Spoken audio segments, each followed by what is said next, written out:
Hello, everyone, and welcome to the introductory video to Social Work 222.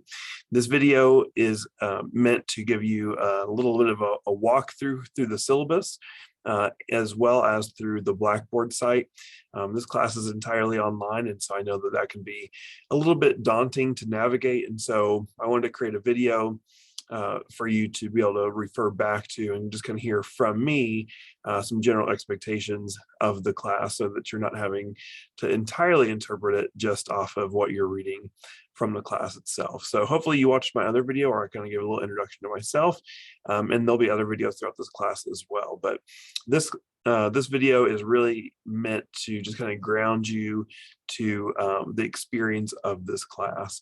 So the first thing I'm going to do is I'm actually going to share my screen, and we are going to look at the Blackboard site together. So the first thing that you'll notice when you come onto our site is that the landing page for us is the announcements page.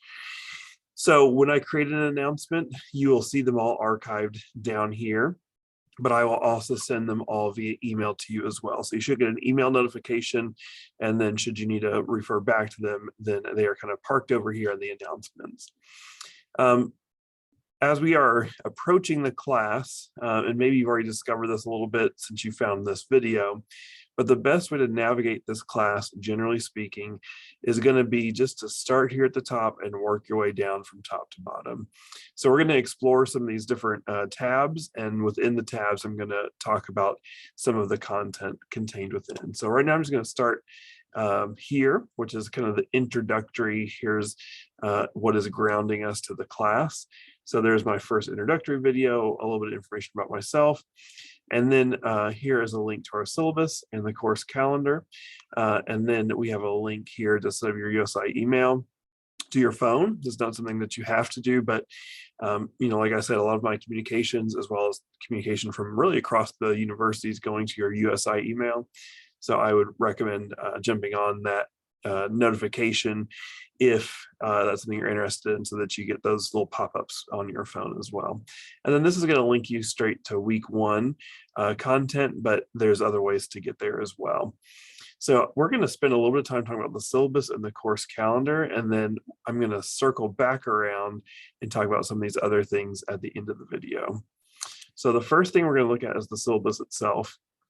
And I'm going to spend some time talking about what's kind of contained within here, so that we have a good understanding of what's expected. I'm not going to go through and read all of the information. I expect you to kind of go back and do that part on your own, but I just want to highlight some things. So the first thing that I wanted to show you is just make sure that you're in the right area. So this is Social Work 222, social welfare, the emergence of the social services. And we'll talk about what that means here in a second. As I said, my name is Aaron Pryor. This is my best contact information, which is my work email and my work phone number. I may get back to you on the weekends by email, but generally speaking, what my policy is that I will get back to you within 24 hours, with the exclusion of holidays and weekends. So if you're contacting my work contact, so I'm just going to be aware of that. Office hours are by appointment. As I work here at the university, but not within the social work department. I do have other responsibilities at the university, but I'm still available to individuals. But generally, we just have to get an appointment to meet. So a little harder to kind of walk in to see me, since I'm not in the social work department. Okay, so what is this class? So essentially, I will read just this tiny paragraph. So the course description for this class is that we are going to explore the philosophical and historical evolution of the American social welfare system. Course content covers public and voluntary efforts to deal with poverty and other social problems. Content addresses theories of political influence and social change. Content on social justice, oppression, discrimination, spirituality, and diversity are included. So essentially, and you'll see a little bit more down here in this other paragraph, essentially this class is kind of looking at the social problems and issues of social justice in America, and how those have historically been addressed, and how they're being addressed now through the process of social welfare. And And so that is going to be kind of a key component, is we're going to be looking at the social welfare programs and policies that have addressed social injustice. So we'll look at things like food stamps, Medicare, Medicaid. We'll look at things like Section 8 housing. We're going to look at a bunch of different programs that have come about to address social injustice. So, so you're going to see a lot of that within this class. I'm going to be skipping through quite a bit of the syllabus and just kind of stopping on some highlights. One of the main things I do want to stop at is the textbook. There's always that question of, do I need the textbook for this class? The answer to this question for this class is absolutely, you do need the textbook for this class. The quiz questions are pulled straight from your text. The class follows the textbook very closely, almost week by week, chapter by chapter. So you are definitely going to need your textbook for this class. I do understand that it's rather expensive. The last I checked, I do think they have a digital version that is about at least half, if not a third, cheaper than the physical copy. So if you're into digital versions, then not a bad way to go, because I do understand that it's a little bit expensive. I apologize in advance. I've been using the same text in this class for, gosh, over 5 years, and it hasn't got any cheaper for some reason. So I do apologize about that. Real quick, under instructor feedback, a lot of the things that you'll be getting from me are either going to be in email. The main way I'm contacting folks is through announcements. In this online version, because we can't chat it out in class, sometimes it's just easier for me to throw an announcement together to address everyone all at once. So you're going to see a lot of feedback coming to you through the announcements. The next thing down here is our grading scale. One thing that's really nice is that I'm not really using weighted grades or anything like that. It's a straight point system.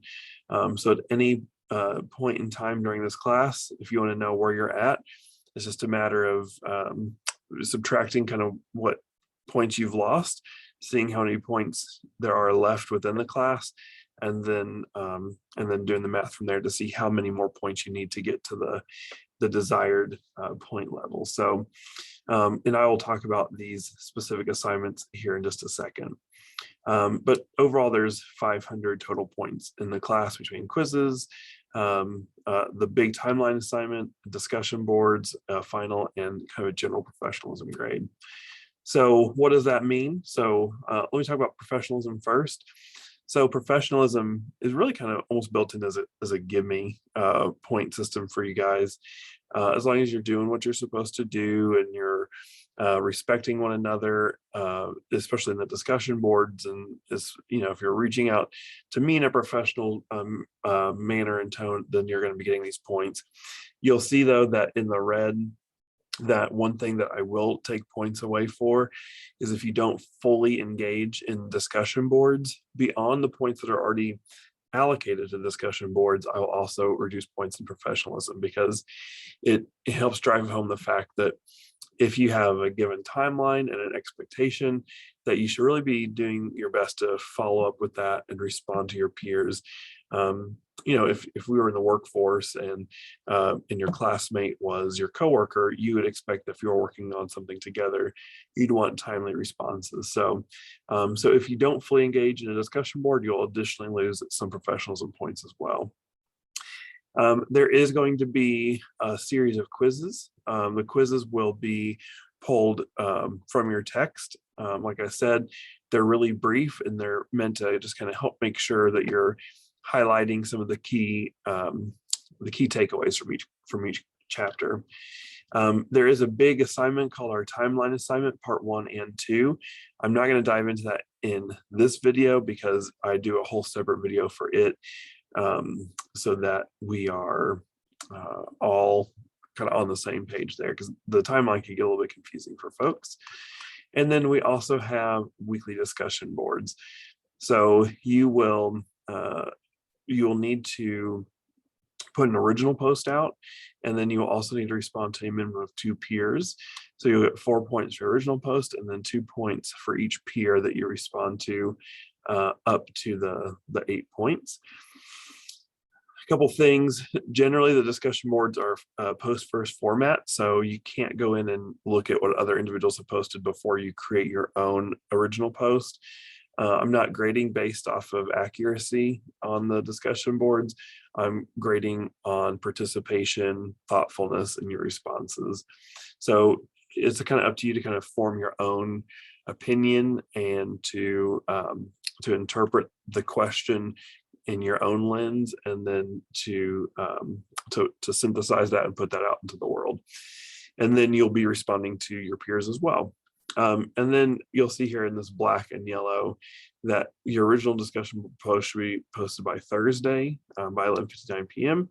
and that your responses are due by Sunday. And I have this couple day gap just to make sure that everyone's not all rushing in the last 6 hours on Sunday, which is pretty common. And then the other thing, and this is a big pet peeve, so I'm just kind of highlighting this, when you do your discussion boards, just make sure that you are make sure you're being thoughtful in your responses.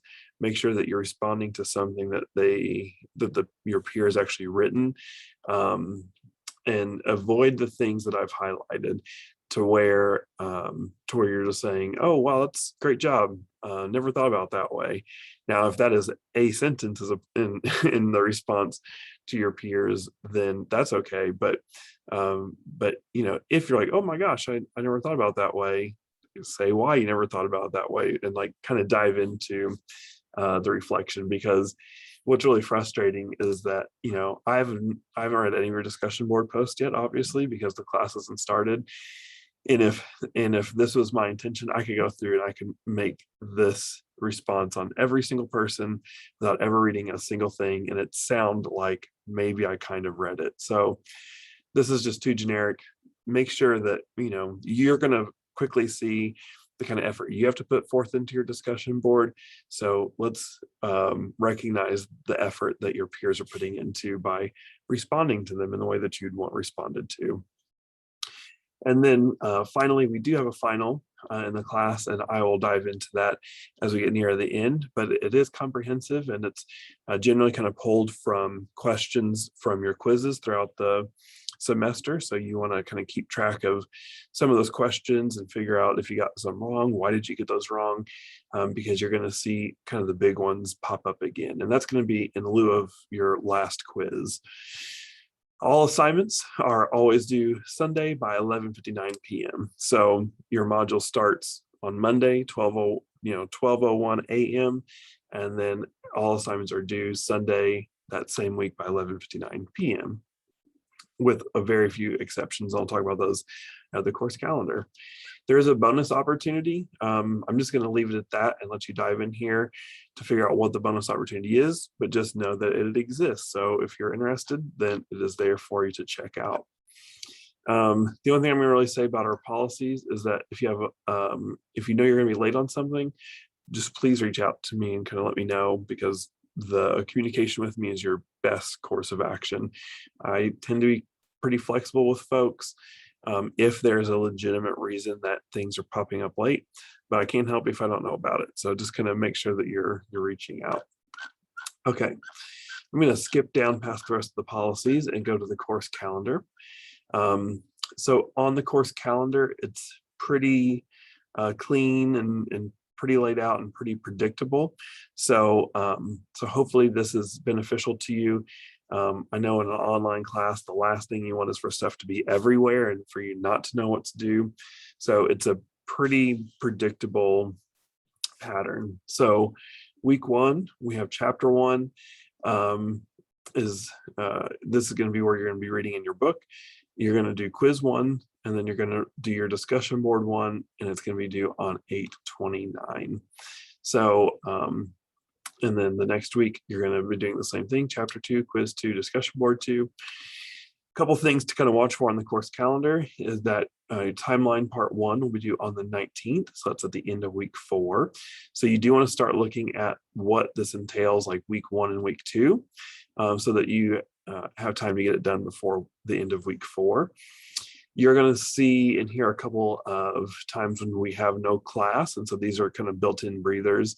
So you're going to have your fall break. And so during that week, You won't have any sort of content, but it's a good opportunity to work on your timeline part 2, which is going to be due 2 weeks after that on Halloween, on October 31st. And then you'll see down here Thanksgiving break. I didn't put any content that entire week either. So just kind of a chance for you to breathe and recuperate again. No late work will be allowed past the 17th. And one thing that I'll also say about this is that you're going to see that the content probably ramps up the most at the beginning, especially as you're trying to figure out your timelines. But once you get past timeline part 2, these last several weeks are slower than the beginning. And so, if you can make it past midterms and you're in a good point at midterms, then you're going to do just fine in this class. What I tend to see in this course, and I've taught this class many times, is that most of the individuals are getting A's and B's in this class, or F's, and it really comes down to are you doing the work and are you getting the stuff turned in? Because if you are, a lot of it's reflection, a lot of it's kind of looking back at kind of your interpretation of things. It's built the big assignments based on your research. There are those points like the discussion or the quizzes and things that are more content specific, but people do well in those. With the quizzes, I forgot to mention, they are open book essentially, and they open at the beginning of the week, and you have the whole week to do it, and you can even save them and come back to them. So people do really well on the content heavy stuff, but where folks falter is just not doing the work itself. So as long as you're doing the work, you're going to do awesome. I promise you. And then beyond the calendar here, you can look and see some of the timeline stuff, but like I said, we'll jump into that later, and then references at the bottom. So anyways, I'm going to close off the syllabus because I know you guys don't really care about the rest of that other stuff, but it is there. I'm going to jump back into Blackboard and just briefly skim through some of these other pieces, and then in the introductory video. So we are right now in Start Here. If you go into syllabus calendar, it's really just a landing page for those two things so that you can see those quickly if you have any questions. Like I said, the announcements page, this is going to be our landing page. Anytime you log in, this is going to be the first thing that you see. Office hours, you can pull those up here. Like I said, they are by appointment, but I have a link to our Zoom. So should you set up an appointment with me and we need to set up a Zoom meeting, then you can do that as well. My Zoom ID is my office phone number. So you can also just kind of, to remember my number, but if you remember that fact and you look at my number from the syllabus or whatever, then that is my Zoom ID. Okay, course content. I have it broken down by week. You are going to see that same kind of repetitive, predictable format in your week to week as well. So if you get a good handle on what to expect week 1, 2, and 3, then you're going to do just fine for the rest of the class. If you go into the module, you see kind of the first thing is just a little calendar of here's what to expect this week. You'll see things like readings. You're going to see things that you need to watch. You're going to see what is due for your quizzes. So week 1 is going to look pretty heavy because there's more of that kind of introductory stuff in there. I have a couple links to circle you back around to the syllabus, calendar, and all those kinds of things. So you're going to see a lot of extra stuff here in week 1. You will see down here, quiz 1 due 8/29, a direct link right there to start the quiz, and this takes you over to the discussion board. So so you'll see that kind of at a glance. Just pop into another one here. Here's week 2, looks very similar. This one I also am starting to already remind you about looking at your timeline assignment. You're going to see a couple of videos pop up now and then as well in terms of some supplemental material.